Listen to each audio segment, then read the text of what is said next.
Right. Good morning, everybody, and welcome to the August Worldview Academy Audi Cafe, where we'll be talking about agility today. And our topic is It's Not What You Think. Let's look at the Audi perspective. And I was thinking about why agile? Why are we talking about agility this month? Going through the research and thinking about what it is we want to share today and what might be useful for our community and for ourselves to do the research. The concept of agility was made official in 2001 by the Agile Alliance. And the Agile Alliance still has a very active website, agilealliance.org. And their 17 founders came together in 2001 at a ski resort in Utah in the States. And they wrote and then published the Agile Manifesto. And I think that's where a large part of the Agile principles came from, and it was instituted in many organizations. And it, especially in the beginning, obviously focused on to be faster and more responsive in software development processes.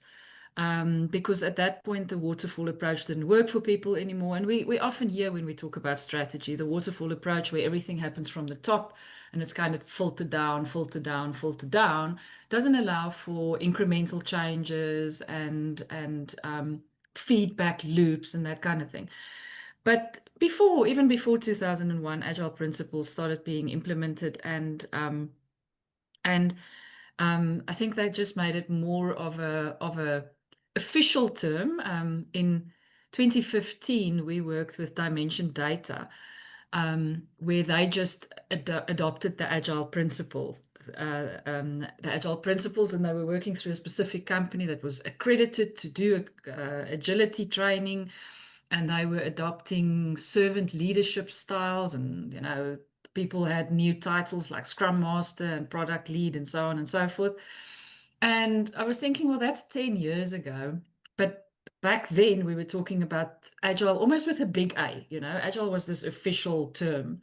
But the word agility is not an official term. So I listened to, I discovered a new podcast that you all have to go and check out, please. It's called Org Dev Podcast. You'll find them very easy on LinkedIn if you just put in Org Dev Podcast. And the first episode I listened to was episode 73. It was published on the 10th of July this year. And they interviewed Chris Worley, who's one of the authors of the book, The Agility Factor. And in that podcast, he co-wrote the book with Williams and Lawler. There's three of them, but they interviewed Chris Worley. And Chris Worley is one of the Audi gurus. And in the last month and a half, I've definitely become one of his fangirls.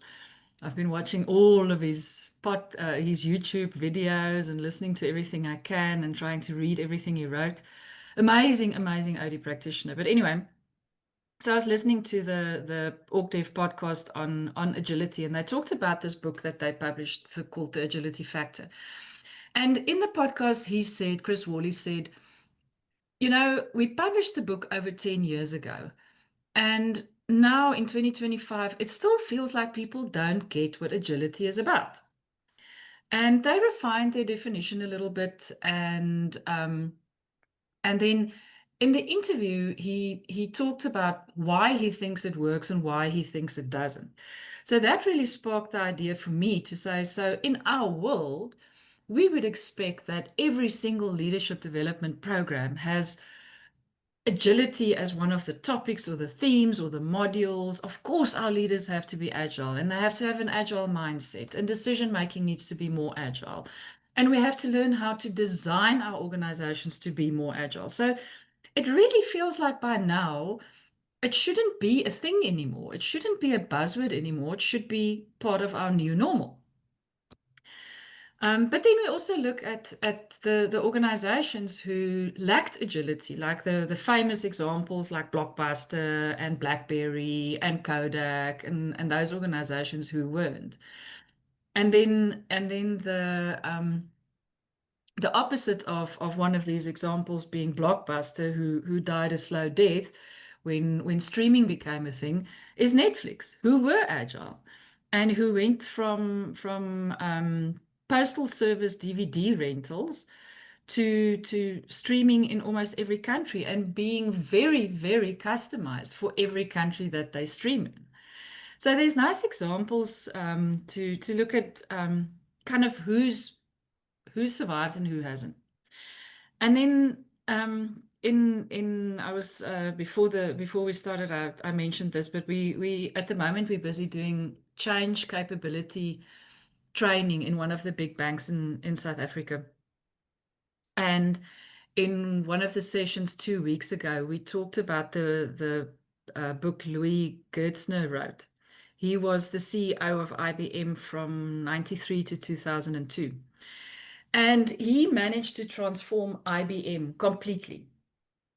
Now, this is before 2001 when the Agile Manifesto was written and published and accepted and so on.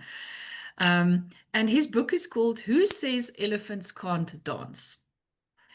And this topic came up in this big bank that we worked on and worked in, still working in. And change capability training, it's all about change, and being agile is all about change. And we were talking about how difficult it is for a big bank, for example, or any large bureaucratic organization with 20,000 or 40,000 or even, I don't know, 7,000 people to be agile. How do you get that elephant to dance? And he says, well, who says they can't? So that's also a nice way to think about agility.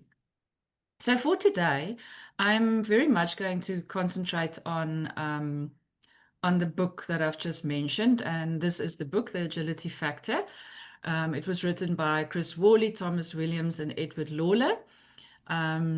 First published just over 10 years ago, but they keep republishing and refining. The newest, the 2025 or 24 publication, they've changed the definition of agility. And I'd like to share that with you here. His definition is that agility is a built-in capacity and a learned capability to make timely, efficient, and sustained change such that performance stays high. Now, the difference between his 4 or 5 years ago definition and the new definition is that he brought in the built-in capacity, because they realized more and more that agility was seen almost as only a human thing. So it's a learned capability. So we can go in and we can teach the leaders to be more agile. We can teach the teams to be more agile. We can give them some principles and values and structures around which to make better decisions. But there wasn't much said before now about it also being a built-in capacity. And what that brings to this definition is that the built-in capacity is the design, it's the structures of the organization. And that interplays with the agency, with the people. So the learned capability is the people bringing it in, changing their mindsets, behaving in different ways, making decisions in different ways. But if there isn't the design, the org design, that supports this capability, then it's not going to work. And then he talks about it being the ability to make timely, efficient, and sustained change such that performance stays high. And he talks a lot about performance staying high, and they've got their own definition of high performance in terms of profitability rather than shareholder value. And that's a whole different story. But it's not for him about speed. It's not about quick change and necessarily quick decisions. It's about making the right change at the right time when it's needed. And he talks about agility being about learning. So he talks a lot about the learning organization and building those structures so that learning becomes normal and the culture becomes a culture of learning. And we know in the OD world, we talk a lot about learning organizations, learning cultures, how can we improve that? And then being prepared. So the learning is happening, the innovation is happening, and being prepared, and then the ability to move quickly. So the speed only comes in because we have been learning and we have been preparing to be agile, so that in the moment that we need to be agile, we can. All right. So that is the definition used in the Agility Factor book. that I think is useful because it's not just about speedy decisions and changing quickly. All right, so I'd like for us to have a bit of a conversation about this and to think about what is agility in your world. And is it even important in your world? You might work in an organization where you don't feel that agility is necessarily important. Or you might work in one where agility is a big buzzword, but nothing's being done about it. Or it's a real strategic priority for the organization. And is there actually a definition? So if everybody's talking about we have to be more agile and agility is so important, how do we be? How are we? How are we supposed to behave in order to be agile? How do we know what good looks like? Um, or maybe you have your own definition of agility, and maybe you can just think of when you've seen it work well. So we're going to put you into 2 breakaway rooms to go and have a chat about this, and then come back, and then we'll share that, and then we'll go into a little bit of the theory behind what Chris Worley and his co-authors says agility is and agility looks like. All right, welcome back, everybody. So let's get some feedback. What did you guys talk about? I think this topic could have taken you in many different directions, eh? Who wants to? Let's see, room 1, King, Richards, Ndiswa, Vivian. What did you guys talk about?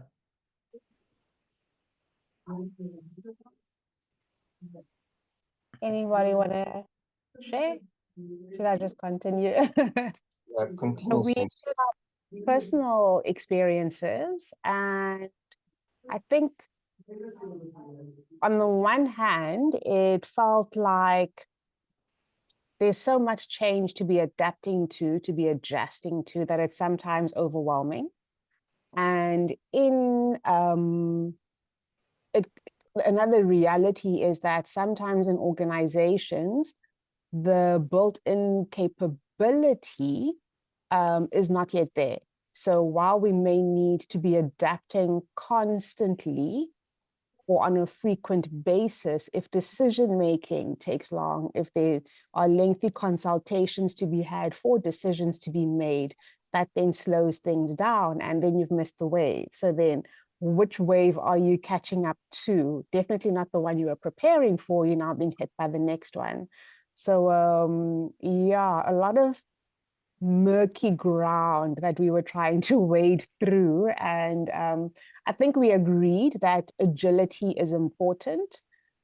We didn't have a hard and fast definition, and the one that you shared, Liesels, resonated, the one that acknowledges the learned capability, but then also the supporting infrastructure, the enabling component of it, the capacity. But yeah, anybody else want to add?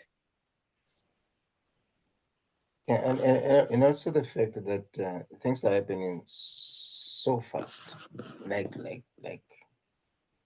rocket motion fast, and then it's this thing today.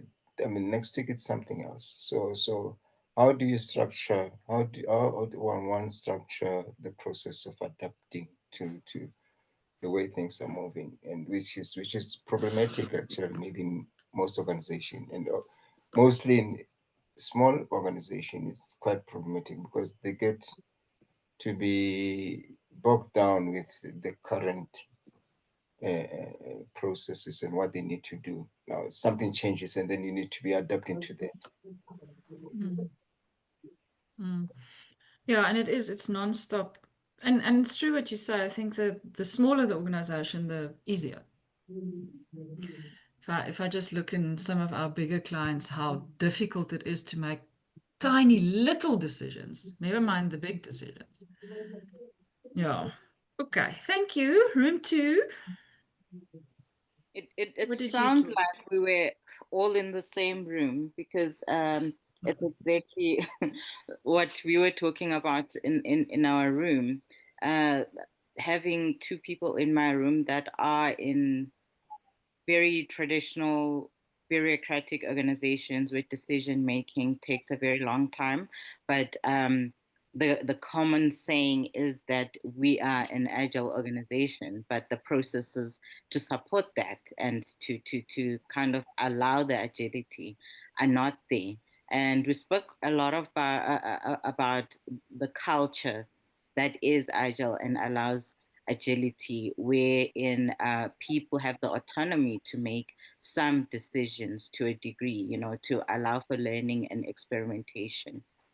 And I don't know if anybody has anything else to add, but it's really more or less what was talked about in room 1.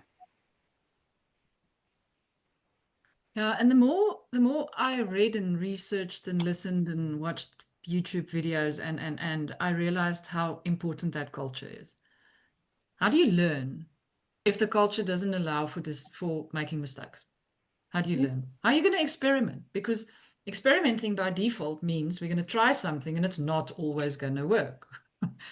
But if making mistakes is a no-go and we have to hide our mistakes, then how are you ever going to learn? Are you ever going to become agile? All right.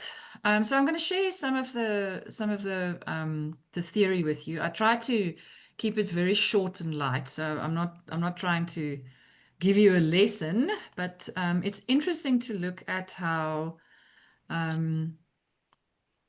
Chris Worley and his colleagues looks at this. I just want to quickly, before I move on, go back here and say, here you'll see here at the top of the slide, that's the podcast.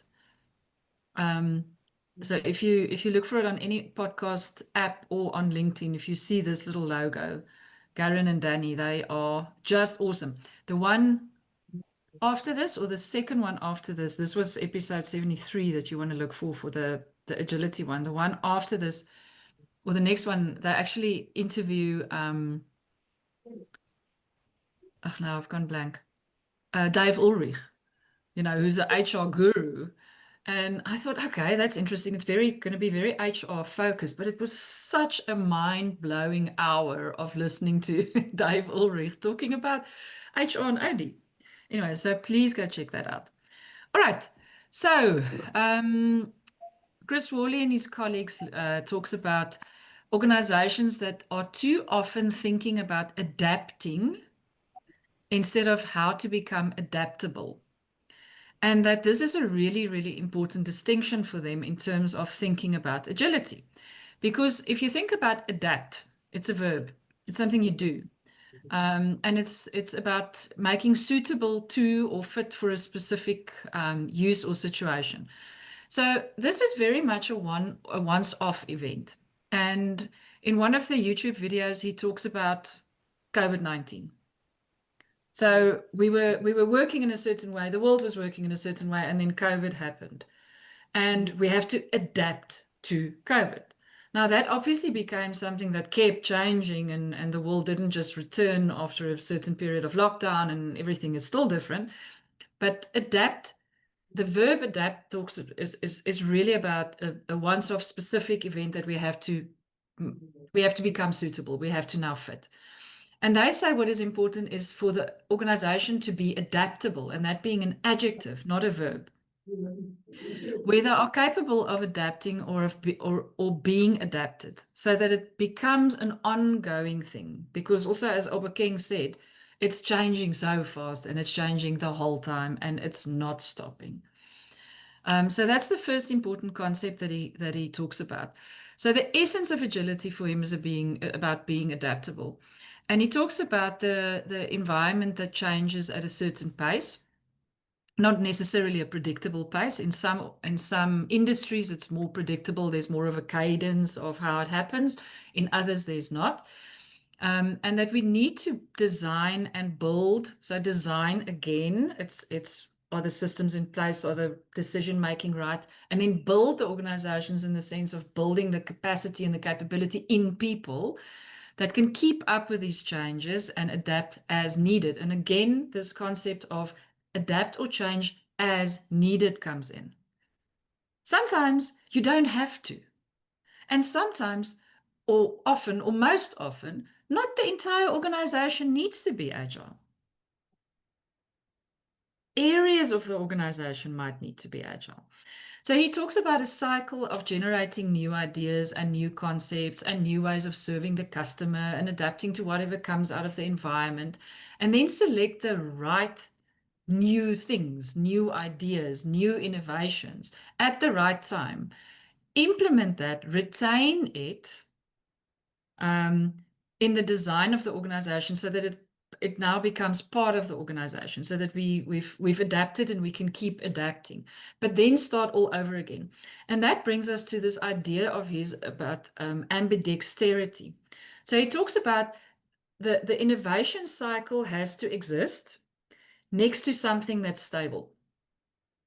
So we've got to keep the lights on in the organization. But we have to also adapt. So how do we become ambidextrous in the terms of being able to do both? Because if we just change, we're not going to keep the lights on. The normal stuff is not going to happen. People are not going to cope if there's absolutely no stability.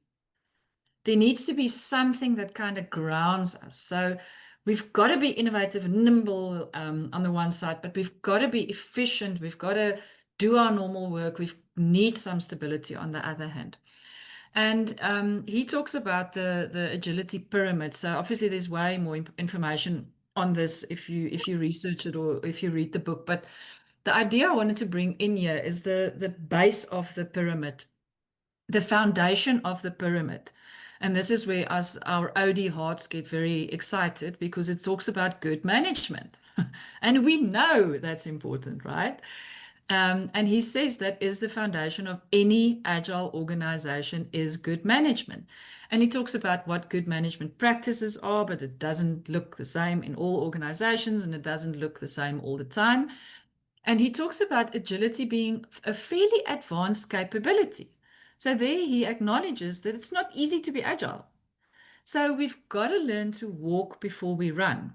So we need the good management and the management practices that keep some stuff stable while it helps other stuff be more nimble, so that we can learn to be more adaptable. So you still need that solid basic management, and that's how we survive. And then on top of that solid foundation of good management, he talks about the capabilities that we have to develop. So now it becomes differentiated capabilities. So new capabilities that might put us ahead of our competitors, or might just help us cope with what the world is throwing at us. And it has to be paired with superior performance. So whatever the new capability is, we've got to then build good performance into this. So we've got to make sure it's executed in a good way. And to adapt often obviously means we can be better than the rest, and we can keep up with competition. But then he also warns, and this is interesting, he warns that agility can be a dangerous game. Because for some organizations, once they get this agility engine going, then they kind of get a recipe of how to be agile. They lock that recipe in, and it's not agile anymore. So he says, watch out for that. We so want things to be less complicated or less complex, that the moment we figured out how to be agile and innovative, we now have a recipe for being agile and innovative, and we might then fall off the bus and not be innovative, because we now have a set way of doing things again that we think is innovative, but it's not. And then on top of the capabilities, he talks about the agile routines, and there's 4 of them that I'll share with you next. So he says this is where the agile routines is where adaptability comes in. This is what tells you when and where to change. It signals the organization when must we adapt, when must we use these differentiated capabilities that we've been building. And then he also talks about this being the difference between being good and being lucky. Because he says some organizations are lucky. Some organizations, for example, in the pandemic, were suddenly busier than they ever were. Like if we think about anybody that was able to make hand sanitizer or masks, or any of that kind of stuff that was very important right in the beginning of those organizations suddenly had to figure out how to scale. And those that got it, and the pharmaceutical companies that was first on the bandwagon with the vaccines and the that kind of innovation, for them, this was almost luck, in the sense of they were in an industry that needed to. And then obviously there's a bit of, but they were good enough to then scale and to do it properly. All right, so at the bottom, we've got good management, then we've got the capabilities, and on top of the capabilities, we've got the routines, the agile routines. So next we're going to look at the 4 agile routines. And he talks about strategizing being the first one, where obviously we know strategy is important, and it needs to be robust, and it needs to be communicated well to everybody in a language that everybody understands, down to the ground. How does my work and what I do fit in with a bigger picture? But it also needs to be flexible enough. We can't plan 5 and 10 and 15 years ahead anymore. It's impossible, because we don't know what's going to happen next week. We don't know what's around the corner. And then he talks about the purpose and the identity of the organization being important, staying important. Doesn't matter how flexible we are. And it's interesting, because this comes up in a lot of the work done on strategy and change, where we still need to know, why does this organization exist? We still need that to hold true and to be the North Star that guides us in what are the new capabilities that we need and how do we make those decisions.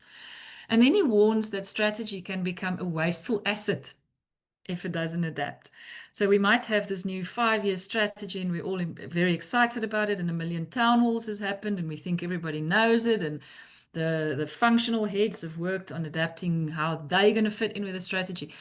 But if the strategy cannot adapt, and again, back to that waterfall method, because it comes from the top and it doesn't take feedback and there's no incremental changes, then strategy becomes a wasteful asset.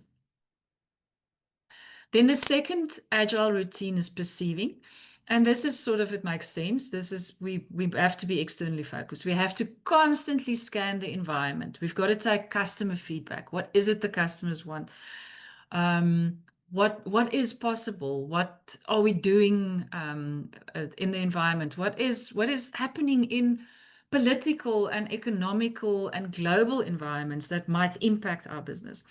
And here he talks about, he uses an example of Shell Oil. Way back in the 60s, he said they went through a very robust and rigorous period of strategizing, but they also did a lot of scenario planning. And one of the scenarios they decided to play with, which was the least likely one at that point and the scariest one, is what if there was a global oil shortage? How would we react to a global oil shortage? And shortly thereafter, there was a war that broke out in some of the oil producing companies. And there was a global oil shortage in the world.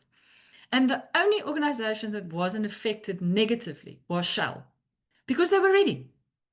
Because they've sat down and said, let's hope it never happens, and it probably won't. But if it happens, what will we do? How will we react? And when it happened, they were ready. They had a plan. They've thought it through, obviously not a perfect plan, but they were ready.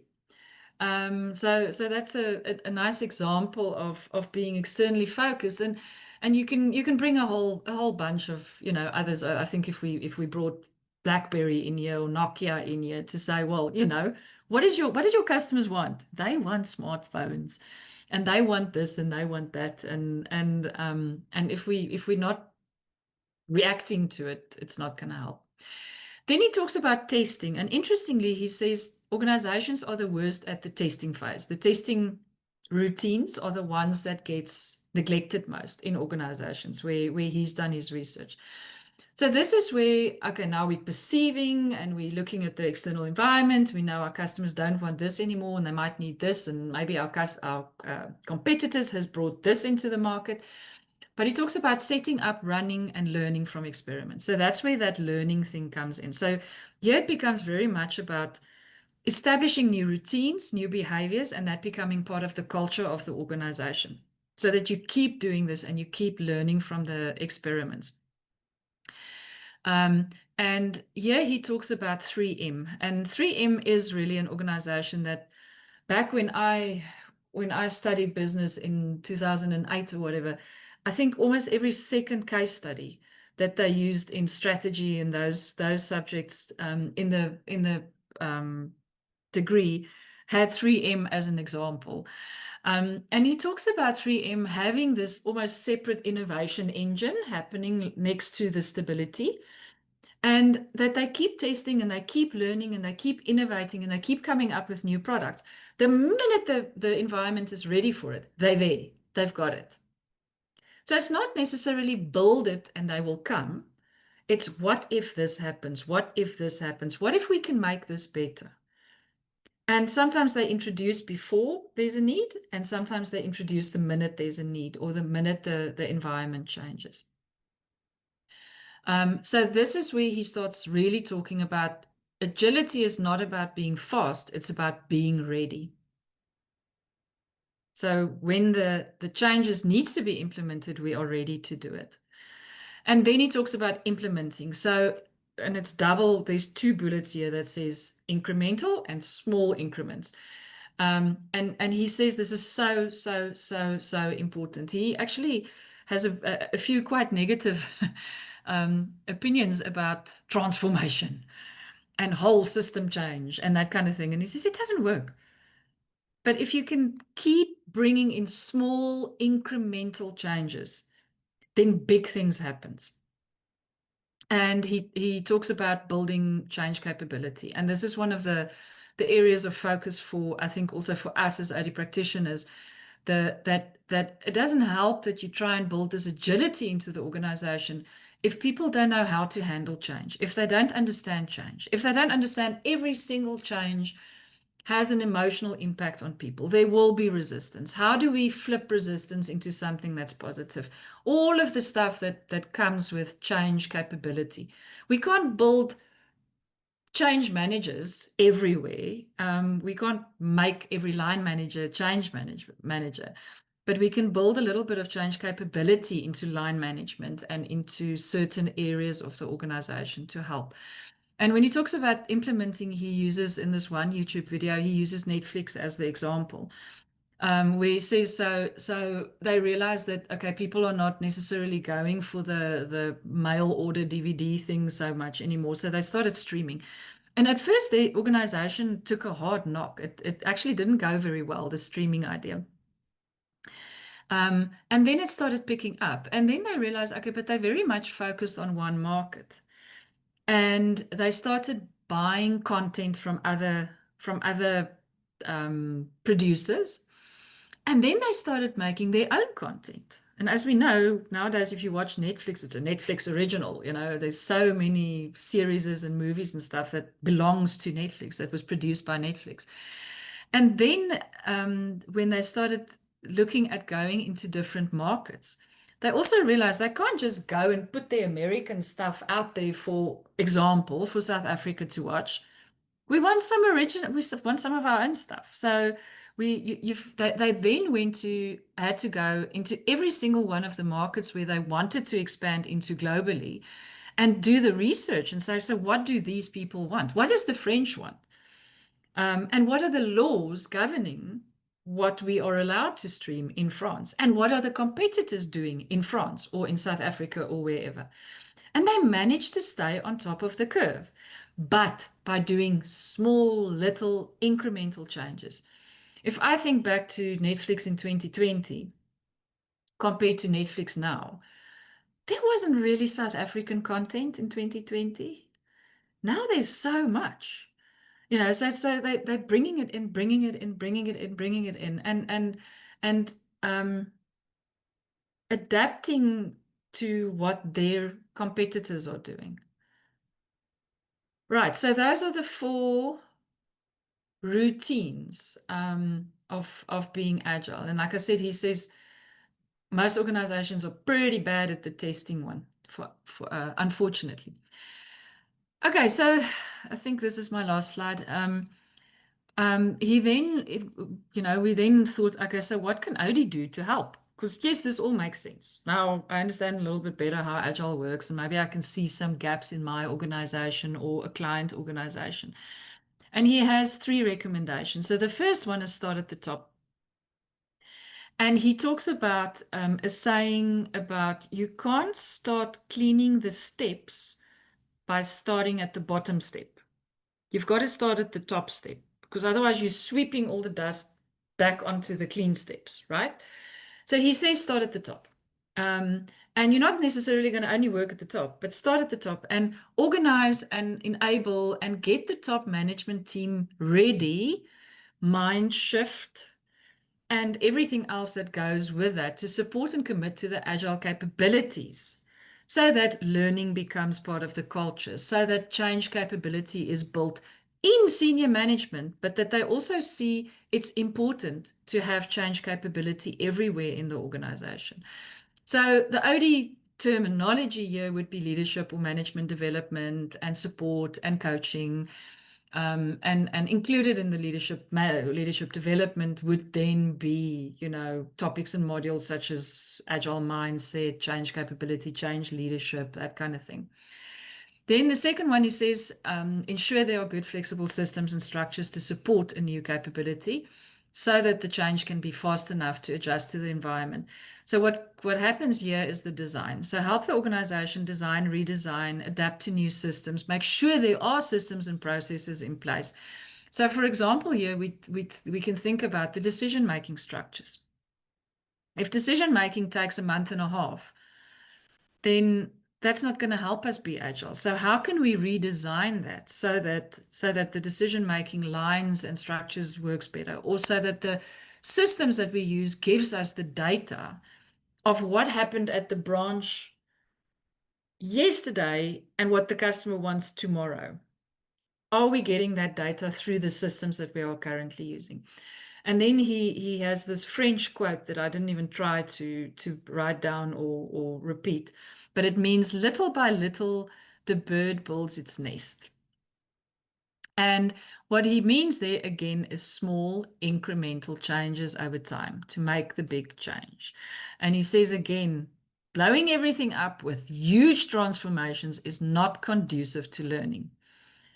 It's not conducive to people's minds getting around it and settling into it and for it to work. So if we want our organizations to learn so that they can stay adaptable, and adaptability becomes an adjective, then small incremental changes. So again, the work that OD can do there is to help with culture change, team development that helps teams figure out how do we work in this new structure. Things like goal setting. So what are the goals? If this is the hopefully flexible strategy, and this is the new capabilities, what are the goals? And how do we structure those goals so that they are motivational to everybody and they are something that feels realistic? And then obviously L&D comes in here. So what is the training that we need in this organization? What do people need to learn that's new, and how to do new? And again, change capability might come in there. So those are the 3 areas that he says he thinks that OD can be useful in. And I think it makes sense to look at it that way. All right, so next we're going to go back into having another conversation, and then we will bring the conversation back into the big room. I'd like you to chat about, thinking about what you've just heard, what stood out for you the most? Was there anything that was new, or that you thought, oh my goodness, I haven't thought about it this way? Or if I can convince my organization to think about it this way, maybe it'll make a difference. Was there maybe something that challenged your current understanding of agility, or how your organization or the organizations you work in approach change? And can you think of something that would make building true adaptability in your organization or the organizations where you work easier? And what gets in the way? Except for bureaucracy. And can you think of ways to start shifting some of those barriers? Okay, 10:03. So I'm gonna give you about 12 minutes to have this conversation. I know it's short, but then we'll have 15 to come back and come back into the big room and chat about it. Let's get some feedback. Room 1, you guys okay to start again? Over King, Richards, and Diswa and Vivian. What did you talk about? What was the highlights?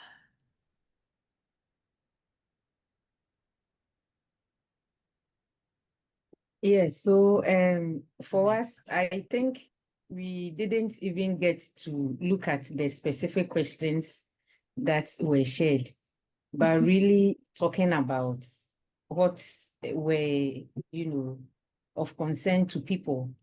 And one key thing that came up was whether agility and scenario planning were the same or what the differences, were. So we tried to talk about that. And then we also looked at how different companies would have different scenarios depending on the situation and even their areas of interest. I think the last question that came up was on perceiving. Seeing this, I don't know whether you would want to share something on that.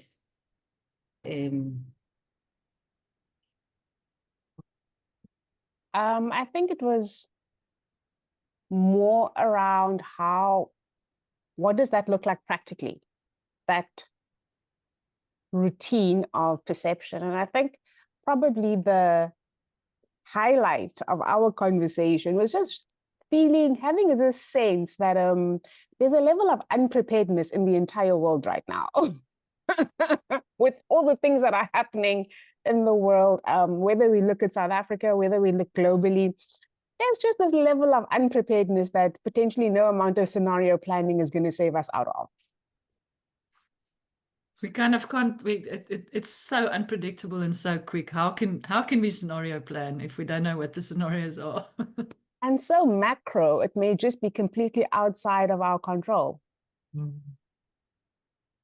Yeah. Cool. Anybody want to add anything, Richard or Obake? Good. Obake, you on mute. There we go. Yeah, we're good. We're good. You good? Yes. Okay. Let's see what room 2 had to say. Who's going to give us some feedback?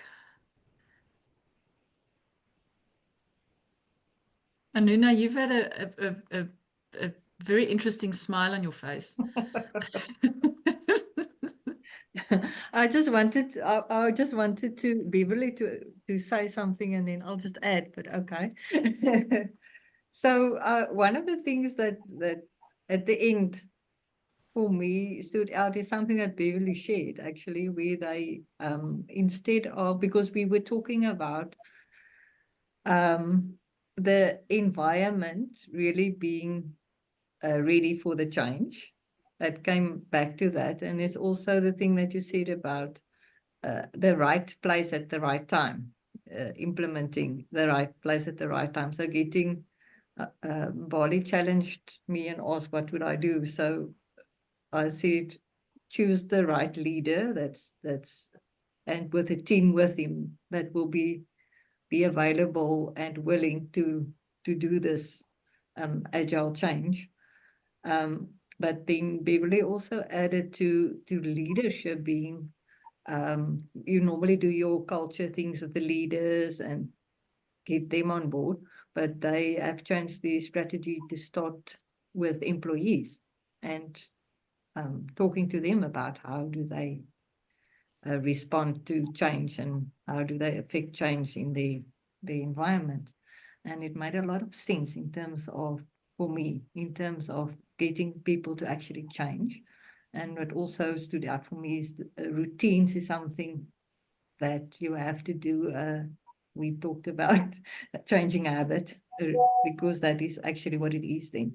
So changing the habit, you have to do it over and over and over and over and over again to put those routines that you mentioned in the agile pyramid to get that done. So it's not something you can do big. You have to start small. That's what I take out. The incremental changes, but that will have a big impact, looking for that right thing. And then in the right place at the right time, and having the system ready for the agile thing you want to introduce, agile way of work. Yeah, and I know I worked with a client recently who said that the one change that they made was every meeting starts with a check-in where everybody in the meeting, this was a specific team, everybody in the meeting had to share one thing I did really well this week and one thing I did really badly this week.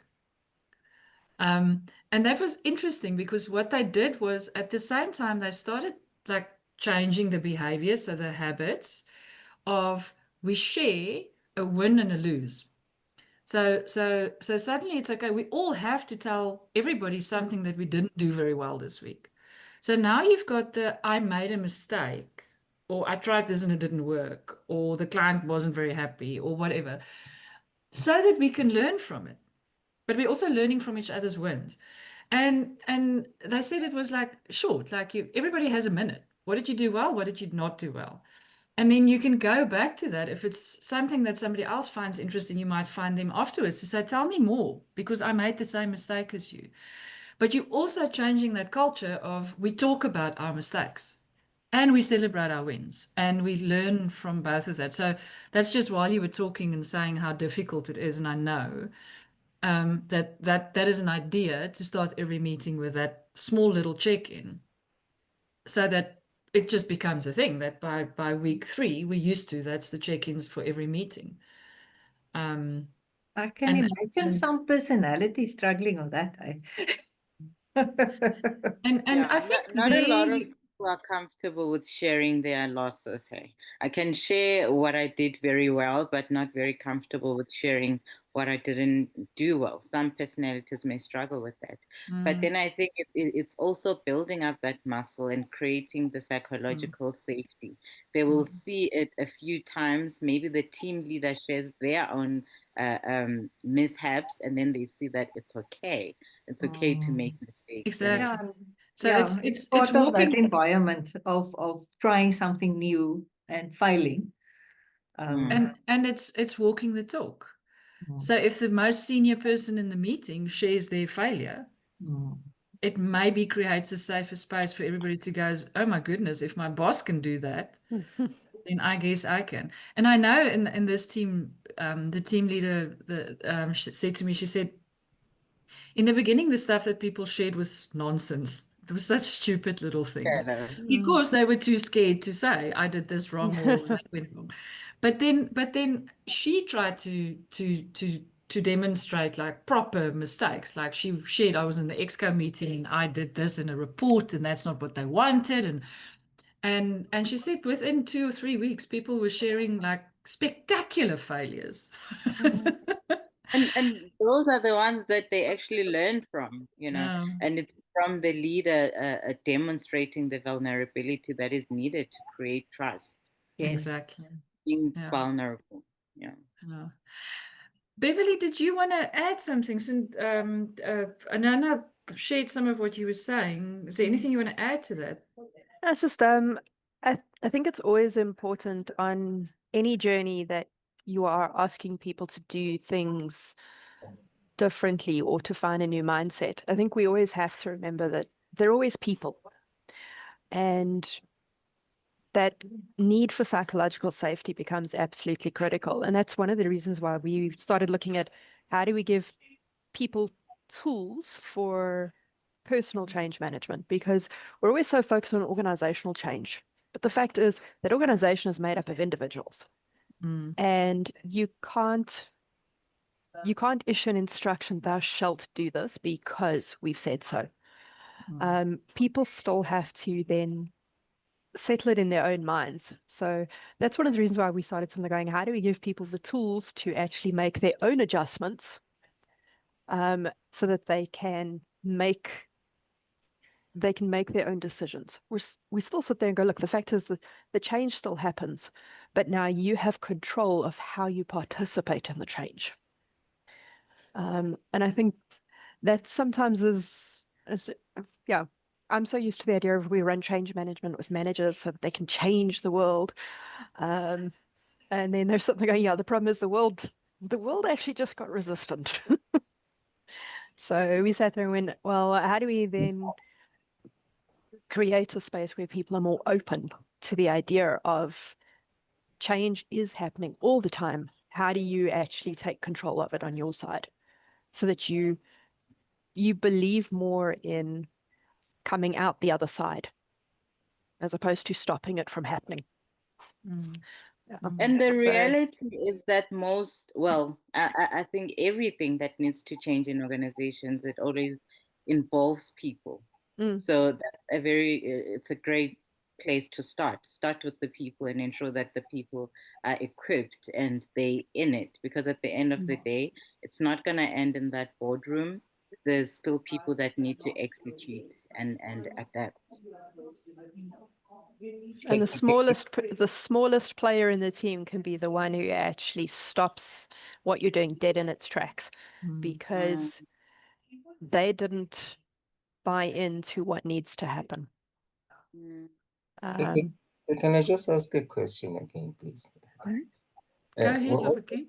Yeah, what's the difference between process betterment and being agile and agility within an organization? I don't think I've got the perfect answer, but where my brain is going is the process betterment would be part of being agile. It's a result of, because we're agile, we're making our processes better. In order to adapt, we have to adapt our processes, I would think. Does that make sense? Yeah, it did that. And then in terms of when you look at say trying to be agile, do you yeah. So I'm just thinking about being agile, something that might even shock, a shock, something that might come into the process and be a virus of the organization. Then that's what we need to be agile on. And then the other stuff is just, let's look at how do we better our own processes, either internally and external, how we treat our customers. But in terms of agility, I think it's like tariffs have changed and they are doing imports and export. And then now you need to respond to that because now you cannot buy from somewhere, you need to change, you need to do these other things. But in other things, for me, I'm actually looking at bettering how we do things, how we interact to each other. But with agility, I'm looking at this virus that might come and shock the whole organization. I don't know. Yeah, I think that the difference might be that, for example, let's think of a cell phone company and they know that their customer service is not great. They know people complain that I didn't get what I wanted, I wasn't treated with friendly, I didn't actually go for the upgrade because I got so angry at the person helping me, or whatever. Or I spent 17 hours on the phone and my problem's still not solved. So there's this obvious thing of our customer service must get better. But then there's other stuff like, again, let's use the pandemic as an example, where suddenly people didn't want to come to the shops anymore. They didn't want to. I didn't want to be in contact with other people and touch the dirty trolley and get in their car and drive anywhere. And they didn't have to drive to work. So stopping at the supermarket didn't make so much sense anymore. And then a Checkers goes and it invents a 60/60. Because the environment needed it to change. So that might be your example of a virus comes into the organization. So Checkers realized, but nobody's stopping at the shop anymore. So 30% less people are coming into our stores, but we don't want to lose those customers. How can we make that different? Yes. And then you come up with the 60/60 innovation. And then everybody follows suit. Because And our earlier competitors on, are doing it. Earlier on, when you were talking about being prepared, I think also we need to be mindful that in what we anticipate, what we want to be prepared for is it can either be an opportunity that we will grab when it comes, Mm. or a challenge, Mm. which is what I imagine as the virus thing. So when a challenge comes, will we be prepared to take it head on and make something out of it? Or when an opportunity comes to, start Yes. making smartphones, will we, hop on that train and go with it? And in that, we're staying agile. So there's two things that might come. Yes, it might be a virus coming or an opportunity. And also the perception, how we see it. Do we see challenges as opportunities, or as something that drags us and diminishes us? Yeah, thanks, Mboli. And I'll end that off. We're out of time with saying, can we see the challenges as opportunities, definitely, and get excited about it and think about how do we now position ourselves around this. But then also something that came up a few times, because we talked about change a lot. Can we see resistance as a positive? Can we change our minds so that we see with every change there will be some resistance? Doesn't matter how well you handle it. How can we change our perception of that to see resistance to whatever is new and the changes that has to be implemented as a data point for us to understand better what is it that people don't understand? What is it that they're not happy with yet? What other questions do they have? And to almost flip resistance on its back for us to go and to mine resistance. So go and look for those challenges, do the scenario planning, scan the environment, but then scan internally and look for what is it that people are resisting and why, because that is what might be slowing us down in terms of implementing changes. Cool. All right, everybody, thank you for attending. Thank you for being here, and thank you for interacting and chatting and sharing your ideas. We hope to see you again next month. I unfortunately do not have an announcement on a topic because we realized that the last Wednesday of the month falls on a public holiday. So we haven't even got a date yet, but it will be out soon, by tomorrow, I think. Craig is today talking at the ICL Institute's HR Governance and People Analytics Conference. That's why he wasn't here. And I'm hoping that he comes back with some interesting ideas from the conference. So hope to see you again next month. In the meantime, if you come across any interesting stuff about Agile that you think would contribute to our thinking today, share it. I think most people have each other's contact details. Otherwise, you've got mine and Richard's, and you might still have Mbali's. Get in touch with us. Thanks for being here. Have a lovely Wednesday.